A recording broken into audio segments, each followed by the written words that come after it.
everyone, it's Brian Bean, and one question I get all the time, actually two questions. Brian, how in the world did you retire at 22 years old?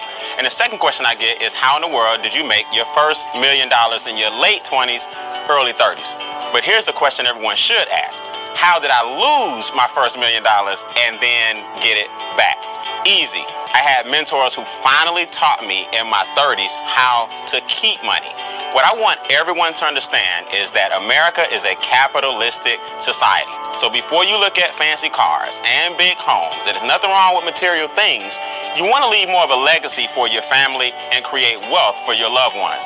Here's a basic formula that I want to share with everyone watching this video. 2, 4, and 3. There are two basic objectives that everyone wants to meet in America. In capitalism, one is you want to make money to maintain the lifestyle that you currently have during your working years. That's very important. Another word for that is pay the lights, pay the gas bill, drive a car, have clothes on your back, put food in your mouth, and a roof over your family. Basic necessities. Now, objective number 2 is a little more complicated. The money that you make during your working years has to sustain you during your retirement years. In other words, when you retire, you will no longer have the labor income coming in. So where will you get the money to sustain your current lifestyle? There are 4 things keeping you from meeting your 2 objectives. Once you learn these, you learn the key to capitalism. Number 1 is inflation.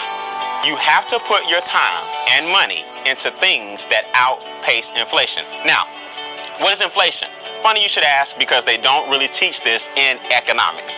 They don't really teach this in school. Inflation basically means everything around you is getting more expensive, but your income is staying the same. That means the value of every dollar you make is dropping no matter what the market says. Inflation causes your money to decrease on a daily basis. Now, that sounds pessimistic until you understand that there's certain things you can do to outpace it. See, inflation is the silent income killer. And what that means is it nips at you every single day, and you wonder why you can't get ahead. There's a reason for that. Number 1, groceries are more expensive, gas is more expensive, daycare is more expensive, healthcare is more expensive, but the market, the farmer's market that is, the grocery store, your boss, and the gas companies don't care that your income flatlined. That's inflation, and I'll show you how to overcome that as I conclude. Number 2 is taxes. Now, people say, Brian, you teaching tax evasion? No, I'm teaching tax protection. Wealthy people don't pay $1 more in taxes than they should, whereas most people with the W-2 give away 1/3 of their income to the government off the top. So what you want to do is understand the tax game and how it is played. If you have a W-2, there's nothing wrong with that. But most people with a W-2 basically work from January to April for the government. Which brings you to challenge number 3, debt. If the government is taking 1/3 of your income off the top, we're forced to do what? Borrow the rest.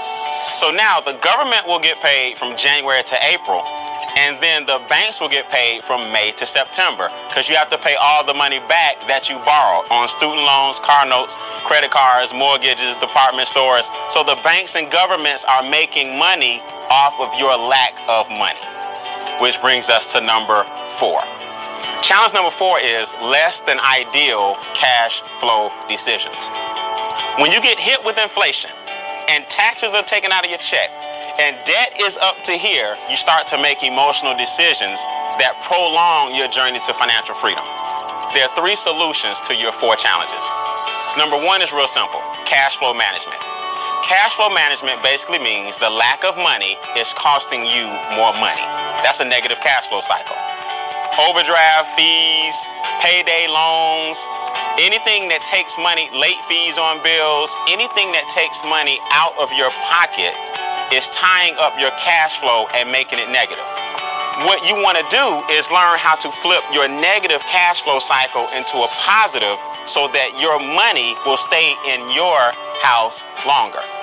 So when I lost my first $1 million, I ended up getting it back because I was able to use my own money and scale it and not make the same mistakes I made in my 20s. The second thing you can do, second solution, open a home-based business. A home-based business allows you to have the same tax benefits and the same tax write-offs as an individual that has 15 McDonald's, 17 Burger Kings, Donald Trump, Warren Buffett, Bill Gates. Listen, your small home-based business can save you a fortune in taxes. Why is that? Real simple. Your light bill, your gas bill, your water bill, your cell phone bill, your internet bill, your gas in your car, percentages of all these bills now allow you to have huge deductions, and your income that you're taxed on is lower.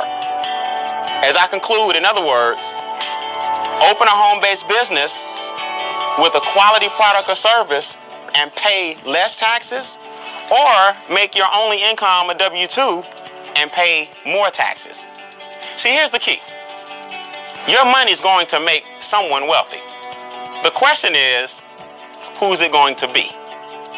And number three is investment income. Always understand that making money is taxed at a lower rate than labor making money. So do you think wealthy people work harder than you? Or do you think wealthy people have figured something out that you have not? There's a reason Warren Buffett pays less taxes percentage-wise than his secretary. He understands capitalism. Remember, guys, making money talks, yes, but creating wealth whispers. I'm Brian Bean. Continue to create, sustain, and advance.